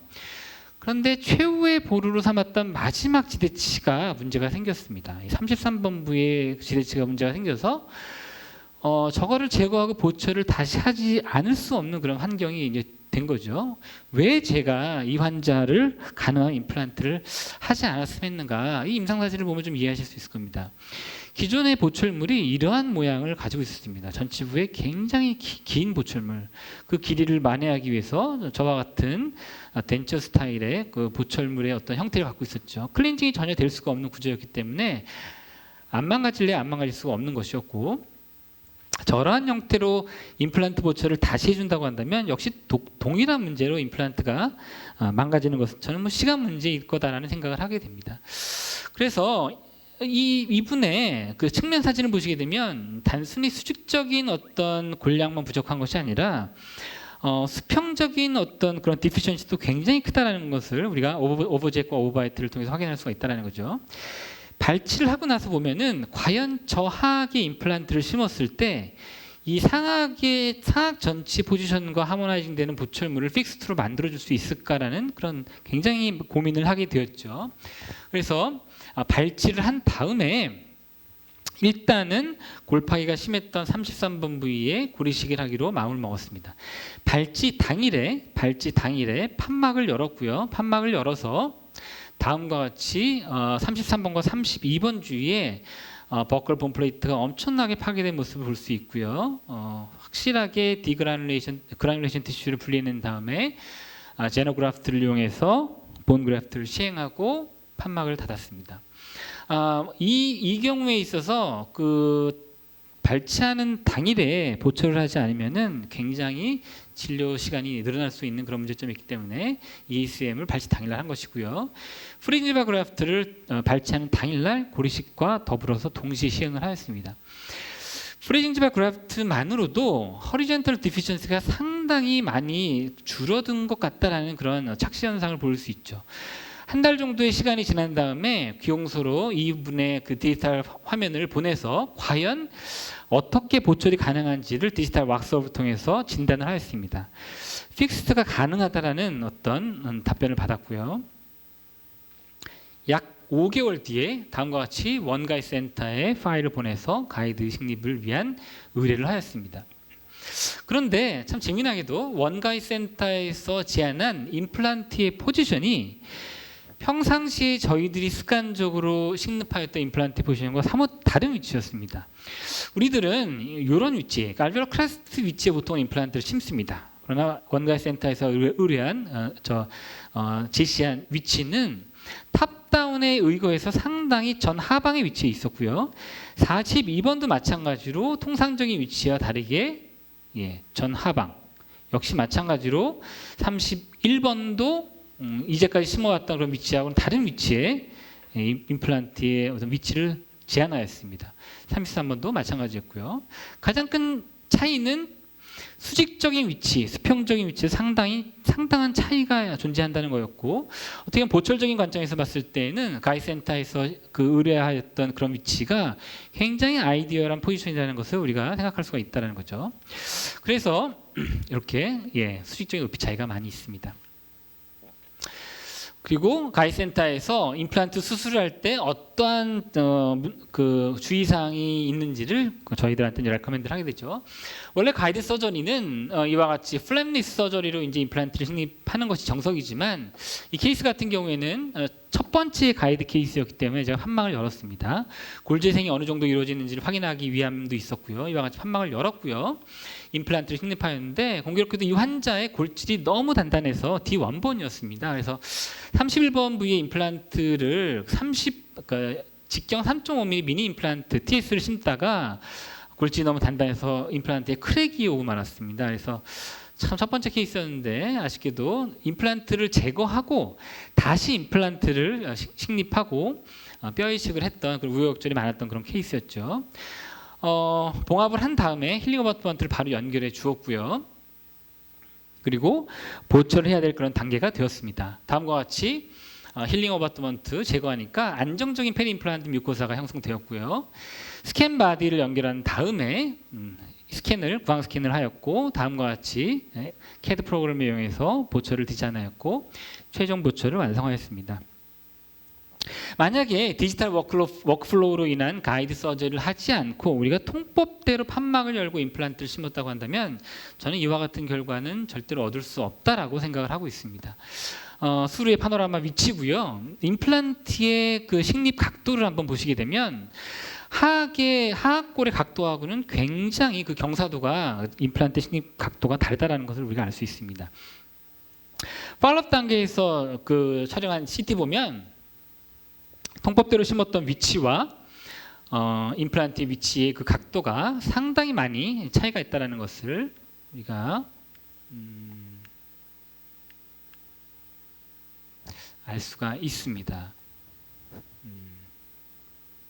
두 번째 클리니컬 레볼루션은요, 임플란트의 식립 깊이의 아이디어란 바이올로직 위드스를 고려한 임플란트 식립 깊이에 대한 어떤 완벽한 조절이 가능했다는 겁니다. 이 환자분 36번과 37번의 임플란트를 식립해야 되는 그런 상황이었는데요. 그 임플란트 스튜디오라고 하는 임플란트 그 식립 그 프로그램을 이용해서 36번과 37번의 위치를 한번 계산해 보았고요. 가이드를 디자인한 다음에 3D 프린터로 출력을 하였습니다. 3D 프린터로 출력하고 서포터를 제거한 모습이고요. 이 술전 모습이죠. 뮤코존 징지발 정전이 상당히 그 역시 마찬가지로 위쪽으로 올라온 모습을 볼 수 있습니다. 가이드를 장착을 하고 펀칭을 하였죠. 펀칭을 하는 모습을 보시게 되면 뮤코징지발 정전이 픽스처의 식립 위치 상당 부분을 침범하고 있다는 것을 우리가 관찰할 수가 있고요. 소프트 티슈를 제거하고 그 점막을 당겨보면 원형이었던 펀칭의 그 모양이 타원형으로 바뀌는 것을 볼 수가 있죠. 저 상태에서 보시게 되면 알베올라 본과 그 뮤코사의 두께가 채 1mm 정도밖에 되지 않는다는 것을 우리가 확인할 수가 있죠. 저 위치에 우리가 크레스탈 레벨에 맞춰서 임플란트를 식립한다고 한다면 지속적인 뮤코사의 어태치먼트와 디태치먼트가 반복하면서 마지막 본이 녹는 것은 뭐 불을 보듯 뻔한 그런 상황이 되겠죠. 그렇지만 우리가 가이드가 있게 되면 향후 바이올로직 위스를 고려한 그런 위치에 충분히 깊은 위치에 임플란트를 식립할 수가 있다는 거죠. 그런 다음에 이런 식으로 베드를 만들어 주고요. 동시에 프린지바 그라프트를 그 사각에서 띄어다가 다음과 같이 프린지바 그라프트를 조직을 띄어다가 이렇게 완성을 할 수가 있는 겁니다. 가이드 서저리를 하게 되면 가장 큰 장점은 소프트 티슈 매니지먼트와 임플란트 식립을 거의 같은 날 시행할 수가 있기 때문에 술식이 굉장히 간편해지고 굉장히 아이디어한 치료들을 굉장히 그 환자를 덜 고생시키면서 할 수 있다는 그런 장점이 있습니다. 임플란트를 다음과 같이 식립하였고요. 어느 정도 힐링이 마무리돼서 보철을 해야 될 그런 상태가 되었죠. 충분한 가까이 점막이 확보가 되어져 있고 보면 1mm도 채 안 됐던 그런 점막의 두께가 아주 충분하게 지금 확보되어져 있는 충분한 바이올로직 위드스가 확보되어서 안정적인 위치를 확보하고 있다는 것을 볼 수가 있고요. 다음과 같이 스캔 바디를 이용해서 임플란트를 스캔을 뜬 다음에 임플란트를 디자인하죠. 현재 저희 병원에서는 이 보철에 대한 디자인은 제가 직접 하고 있는데요. 식립한 사람이 가장 어떻게 보면 환자가 원하는 보철이 환자에게 가장 적합한 보철이 무엇인지에 대한 이해도가 높기 때문에 직접 하고 있는데요. 보시게 되면 크라운의 형태, 크라운의 재료의 두께, 그리고 SGRP 홀의 위치, 그 다음에 교환면의 어떤 형태, 가장 중요한 거 오브젝트 오버바이트의 어떤 그런 정도 그런 것들을 디테일하게 포함하고 있는 보철물을 디자인하고요. 다음과 같이 이모전스 프로파일을 충분하게 자연스럽게 만들어졌는지를 여러 각도에서 확인한 다음에 최종적으로 스플린팅을 위해서 보철의 어떤 그 컨택 레인지를 어떻게 가져가야 되는지를 이 해석에 집어넣게 됩니다. 이제까지 보철적인 이런 모든 과정들을 저희가 기공소에 모두 다 맡겨서 하게 됐는데 그러다 보니까 이게 그러니까 임상가가 원하지 않는 그런 보철물이 올 때가 너무 많았다라는 거죠. 그렇지만 직접 이런 것들을 다룰 줄 알게 되면 이러한 부분들에 대한 문제점들을 상당히 많이 극복할 수 있다라는 그런 어떤 장점도 있습니다. 그래서 이러한 것들을 바탕으로 질코니아 크라운을 이렇게 밀링을 하였고요. 또 이제 칼라링을 한 다음에 신터링을 하면 다음과 같이 크라운이 완성이 되는 거죠. 보시게 되면 동시에 제작하였던 커스터마이징 어바트먼트와 크라운을 이렇게 적합시켜 보면 굉장히 우수한 적합도를 보이고 있다는 것을 우리가 아날로그에서는 도저히 얻을 수 없는 그런 적합도를 우리가 확인할 수 있다는 거죠. 커스텀 어바트먼트를 다음과 같이 적합을 시켰고요. 그 다음에 최종적으로 크라운을 적합을 시킨 다음에 오스템사에서 나오는 그 실리콘 링을 이용해서 홀을 채우고 그 상방으로 이 홀 부분을 이제 메꾸는 그러한 과정을 거쳐서 최종 보철물을 완성을 하는 겁니다. 같이 완성을 했죠. 파노라마상에서 이와 같이 보철물을 하는 모습을 보여주고 있습니다. 세 번째 임상적인 혁명은 뭐냐? 역시 마찬가지로 모델리스트 디지털 워크플로우에서 우리가 아이디어란 어떤 보철적인 어떤 레볼루션이 가능해졌다는 겁니다. 이 환자분 같은 경우에 상악동이 굉장히 골량이 상당히 많이 부족하죠. 그래서 상악동도 부족하고 골폭도 부족한 상태라 보시게 되면 상당히 딥바이트 형태였는데요. 교합평면이 구치부와 전치부가 굉장히 스텝 다운 되어져 있는 그런 상태죠. 그래서 새로 보철을 할 때 교합면을 올려야 된다는 생각을 했습니다. 그래서 수술할 때 다음과 같이 리치 스플리팅을 이용해서 임플란트를 심고 상악동과 상수를 동시에 시행했던 그런 케이스입니다. 세컨드 스테이지 서저리 할 때 역시 마찬가지로 하티슈 매니지먼트 때문에 그 뮤코스 각화 점막이 부족했기 때문에 프린지바 그래프트를 시행하였고요. 양쪽으로 동시에 시행을 하였고 다음과 같이 힐링된 다음에 스캔 바디를 이용해서 이제 스캔을 체득하였습니다. 근데 문제는 뭐냐면 이렇게 양측성으로 소구치와 구치부가 모두 없는 경우에 과연 스캔 바디로 디지털로 인상을 떴을 때 디지털로 마운팅을 했을 때 과연 저 교합을 신뢰할 수가 있느냐라는 그런 문제가 우리가 있죠. 그래서 다음과 같이 우리가 디자인 CAD 프로그램으로 최종 보철을 디자인을 하고요. 커스텀 어바트먼트와 최종 보철을 디자인하고 이 상태로 파이널 보철물을 그대로 제작을 하는 것이 아니라 커스텀 어바트먼트를 낀 상태죠. PMMA라고 하는 그런 재질을 이용해서 템포럴 크라운을 먼저 만들어줍니다. 템포럴 크라운을 먼저 만들어주고 이 상태에서 술자가 예측한 교합점이 정확히 구현되었는지를 한번 한 단계 확인을 해야 됩니다. 그래서 만약에 이 단계에서 교합이 너무 높다 그러면 그 높은 부위를 낮춰줘야 되고 낮다 그러면 그 부위를 선택적으로 높여줘야 되는 과정을 우리가 해야 되는 거죠. 그 과정을 거쳐가야 되는데 2단계에서 이러한 목적으로 사용하는 템퍼러리는 3D 프린터를 제작해서는 안 된다고 생각합니다. 왜냐하면 3D 프린터에는 교합면에 서포터가 달려져 있기 때문에 서포터를 제거하는 순간 내가 설정했던 교합점이 날아가게 되거든요. 그래서 저런 경우에는 PMMA를 이용하는 것이 낫다는 거죠. 그래서 질코니아 크라운은 밀링하고 칼라링하였고 최종적으로 보철을 신터링한 다음에 다음과 같이 최종 보철물을 원하던 그런 교합평면에 맞춰줬다는 것입니다. 결론을 말씀드리겠습니다. 선생님들, 이 보철물이 무엇으로 만들었을까요? 첫 번째 PFM, 두 번째 엠프레스, 세 번째 이맥스, 네 번째 포셀린 퓨스트 질코니아입니다. 어떠한 것이 정답일까요? 이 중에는 정답이 없습니다. 정답은 풀 질코니아 크라운입니다. 여러분이 만약에 굉장히 오페크한 비심리적인 질코니아 크라운에 익숙해져 있다면 그것은 질코니아 크라운을 잘못 사용하고 있는 것입니다. 그렇다고 한다면 이러한 질코니아 크라운은 어떻게 만들어졌을까요? 당연히 임프레션 하지 않았습니다. 플라스터 모델 만들지 않았고요. 왁스업 같은 건 당연히 없었고 메탈 캐스팅 하지 않았습니다. 포셀링웍도 당연히 없었다는 거죠. 어떠한 과정을 거쳐서 이러한 크라운을 심미적인 질코니아 크라운을 만들었나? 첫 번째 스캔을 했고요. 구강 스캔을 거쳐서 자료를 입력했고 CAD 캠으로 크라운을 만들었고요. 마지막에 약간의 스테이닝을 곁들여서 이러한 크라운을 만들었다는 거죠. 그렇다면 이 크라운을 누가 만들었냐는 거죠. 이 크라운은 기공에 대한 전문 지식이 없는 제가 사실은 만든 겁니다.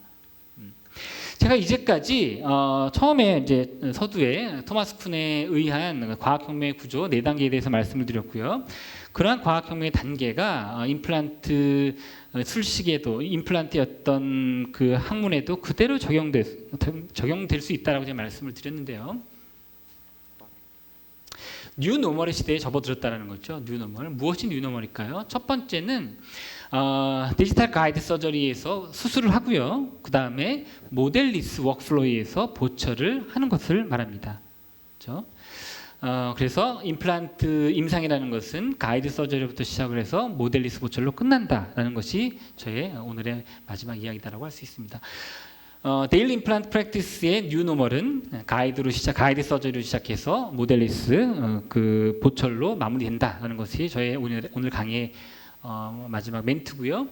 이런 디지털 워크플로우라는 것은 단순히 이제는 할 수 있다라는 그런 단계를 넘어서 해야만 하는 그런 단계로 접어들었다는 것을 마지막으로 저희 강의를 마치도록 하겠습니다. 감사합니다.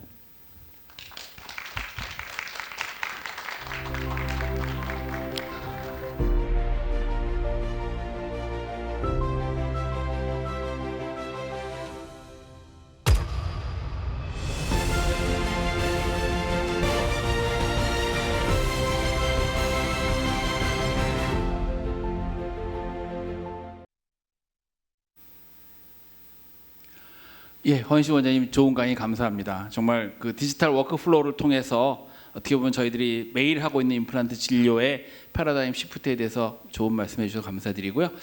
몇 가지 올라온 질문을 한번 같이 나눠보도록 하겠습니다. 첫 번째 질문은 이렇게 질문하셨네요.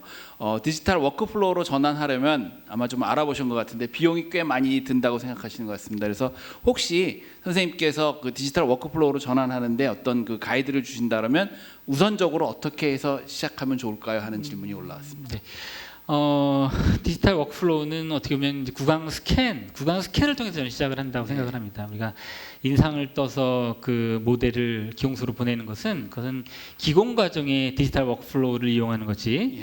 근데 이제 아날로그로 인상을 뜨게 되면 아무래도 그 인상을 뜨는 과정에서 많은 그 오차들이 발생할 수 있기 때문에 저는 그런 것을 고려한다면 구강 스캐너를 구입하는 것에서부터 일단은 시작을 해야 된다. 구강 스캐너를 구입하지 않으면 원내 디지털 워크플로우는 아예 시작조차 못하는 것이다라는 생각을 하고 있습니다. 그래서 구강 스캐너를 먼저 해보시고요. 그 과정으로 시작하다가 이제 어느 정도 좀 자신감이 생기면 그 다음에 접근 가능한 것은 3D 프린터 쪽이 아닐까라는 생각을 하게 됩니다. 왜냐하면 3D 프린터는 가격적으로도 굉장히 상대적으로 좀 저렴한 가격에 속할 수 있고요. 디자인하는 과정 중에 많은 어떤 그런 어려움이 없기 때문에 그 3D 프린터를 먼저 구입하는 것이 그 다음 순서고, 그 다음에 조금 더 만약에 내가 더 하고 싶다 그러면 그 다음부터는 본격적으로 뭐 인레이나 온레이, 라미네이트, 그 다음에 크라운으로 이제 발전하는 것이 좋다고 생각을 하고 있습니다. 예, 그러니까 먼저 우선은 어떻게 보면 구강 스캐너가 디지털 워크플로우의 시작이다. 네. 그렇게 생각하시면 될 것 같아서 아마 아직 디지털 워크플로우에 대해서 생각 안 하시는 분들은 이번 강의를 통해서 그 오랄 스캐너부터 시작해서 디지털의 세계로 들어오시기를 바랍니다. 다음 질문이 있는데요. 가이드 서저리를 시작하실 때 원내에서 아까 원장님이 아마 직접 보철물도 만드시고 그런 걸 보여주셔서 아마 질문한 것 같은데요. 최근에 뭐 워라벨이라 해서 사실은 저녁이 있는 삶 그런 얘기도 많이 하는데 혹시 원장님께서는 이런 서저리를 하시거나 또는 보철물을 다 직접 제작하시나요? 아니면 어떠한 경우에 외부로 의뢰를 하시는지 그런 질문이 올라왔습니다. 네, 보철 같은 경우에는 간혹 가다가 이제 PFM 같은 거 해야 될 경우를 제외, PFM 같은 거를 해야 될 경우에는 기공소로 당연히 의뢰를 해야 되고요. 그건 아날로그로 인상을 체득해야 되기 때문에 의뢰를 하지만 이런 디지털 워크플로우로 그 질코니아 크라운을 제작해야 될 경우에는 제가 직접 원내에서 제작을 하고 있고요. 가이드 같은 경우에는 제가 웬만한 케이스들도 직접 디자인해서 출력하는 과정도 직접 하고 있는데 제가 해보니까 그 구강 내 보철물이 많이 존재하는 그런 경우에 있어서는 그 제가 체득한 그 스캔 자료와 CT 자료의 정합 단계에서 상당히 많은 그런 에러가 존재하고 그런 것들이 굉장히 시간을 많이 이제 잡아먹더라고요. 그래서 이렇게 해보다가 정합이 잘 안 된다라고 싶으면 그냥 오스템 원가이드 센터 의뢰를 하고 있습니다. 원가이드 센터의 그 기술진들이 굉장히 그 경험이 많기 때문에 그런 보철물이 많이 있는 경우도 풀마우스 같은 케이스 그런 케이스들의 디자인을 굉장히 잘 하시고 계시기 때문에 그쪽 부분으로 이제 의뢰를 드리고 있습니다. 정합이 어려운 경우에 주로. 그러니까 주로 정합만 가능하다면 직접 다 하시는. 자연 체력 같은 경우에는 뭐 크게 어렵지가 않기 때문에 그런 경우는 직접 하고 있습니다. 예, 감사합니다. 그리고 시간 관계상 마지막 질문이 될 것 같은데요. 마지막에 선생님 말씀하시면서 저희가 디지털 워크플로우를 하다 보면 모델리스, 즉 모델이 없이 보철물을 제작하는 걸 말씀을 하셨는데 아마 여기 선생님 질문하신 거는 여전히 이렇게 기공서에 모델 없이 그러니까 모델리스로 보철물을 제작 의뢰하다 보면 꺼려하는 부분이 좀 있는 것 같습니다. 그래서 그러한 부분을 선생님께서는 어떻게 극복을 하시는지요? 저는 한 가지 말씀드리고 싶은 건 뭐냐면 그러한 어떤 그 파일을 보냈을 때 내가 내가 원하던 그런 보철물의 어떤 적합성이나 이런 것들이 좀 잘 좋지 않다라는 결과물을 받았다고 한다면 그거는 시술한 병원에서의 어떤 프랙티스의 문제가 있거나 네. 아니면 기공 단계에서 그 오류를 수정하기 위해서 뭔가 디지털 정보를 수정을 했기 때문에 발생되는 문제라고 생각을 합니다. 그러니까 스캐너의 성능이나 아니면 그 밀린 기계의 어떤 그런 뭐 문제점 이런 문제점들은 이제 더 이상 존재하지 않는다고 생각이 들고요. 그런 부분들은 저희들이 파악할 수 있는 임상적인 오류 안에 다 들어와 있다고 생각을 합니다. 그래서 만약에 그런 문제점이 있다라고 한다면 우선적으로 우리가 해야 될 것은 그런 오류의 원인이 무엇인지를 정확하게 파악하는 것에서 시작을 해야 된다고 생각하거든요. 그게 원내에서 시술에 문제가 있어서 그런 건지 아니면 기공소의 어떤 그 세팅값에서 어떤 문제가 있는 건지 그런 부분들을 우리 그 기공소 소장님과 이렇게 잘 협의를 해서 그 부분을 좀 발견해내는 것이 굉장히 중요하다는 생각이 들고요. 절대로 기계 탓을 하시면 안 됩니다. 기계는 너무 좋아졌습니다 지금. 네. 예, 그러니까 원장님 말씀에 비하면 사실 지금 현재 우리가 디지털 워크플로우를 갖추는 데 있어서 여러 장비들이 많은 발전을 해왔기 때문에 선생님들이 정말 믿고 정말 제 사용 방법만 잘 익히고 거기에 잘 적응한다면 러닝 커브만 극복한다면 좋은 결과를 얻을 수 있지 않을까 하는 그런 말씀을 해주신 것 같습니다. 예, 시간 관계상 더 많은 질문 못 드린 거 죄송하고요. 예, 좋은 강의해 주신 우리 헌시 원장님께 다시 한번 감사드립니다. 예, 그럼 이상으로 오늘 오스템 미팅 2020 서울의 첫 번째 세션을 마치도록 하겠습니다. 좋은 강연으로 함께 해주신 두 분의 연장님께도 다시 한번 감사드립니다. 감사합니다.